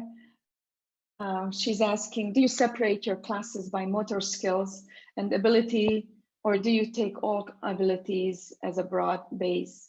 And she's sharing her experience that in Gibraltar, we have very clearly defined lines of classes, which makes it easier for her to teach, of course, but still far easier when she takes one-on-one kids on one-on-one teaching. So anyone has any experience with division of kids, or do you take all kids into one classroom and include them? in the classroom, regardless of difference in motor and other abilities? I think Natalia just said that she already in a while divided her kids in the similar, like with the similar abilities in the group. Yeah, if you have this chance, then yes, do it. If not, then just accommodate your program to the kids who are in your classroom. Mm-hmm. Uh, Okay, thank you so much. I would like just again say that Natalia said that she has divided her kids into 4 groups. And I'd like to say about some of Armenian experience. We have chess lesson in schools. So all kids from the 2nd grade, they learn chess, and our schools are inclusive. So all types of disabilities you can see in the one group, and the teacher should accommodate the lessons to the abilities of each child. But I think in our case we are talking about chess classes only for autistic kids. Yeah, that is different. Yeah, it's a little bit different approach. It depends, yeah, it depends on the situation that you have. Okay, the next question is coming from Kavita. She's asking what's the maximum level of chess actually curriculum that you reached? Did you reach mate in 1, mate in 2? This is a question to Natalia, because you spend time on piece movements and everything. She's wondering if you reached any level like mate in 1 or mate in 2s. At the moment, this is our 3rd year. I have 2 levels. I have a group that has studied all the moves and all pieces. They can understand the check, the checkmate, the stalemate. They know the purpose of the game, and they can play a game. Some children can play it to the very end, and they can use the chess clock. So this is the maximum level. This is good, and we have one group of that kind, and it unites 5 children. So I included 5 students who are capable of playing the game and leading it to a logical conclusion. Other children are, since we started at the beginning of September, we are at a level where when we are revising the materials, and I can say that they recall the way pieces move, and as I stressed in my presentation, the pawn is quite a complicated piece, so we are now on the pawn, and the children recall previous knowledge. Next in the program, Anastasia will say a few words about a summary about the project. Hello everyone again, and we are almost finished our seminar today, and I just want to say a few words to conclude our today's seminar. And I saw it was a lot of questions, you know, like about how to teach, and how one of question was how you teach kids with autism to strategy and combinations.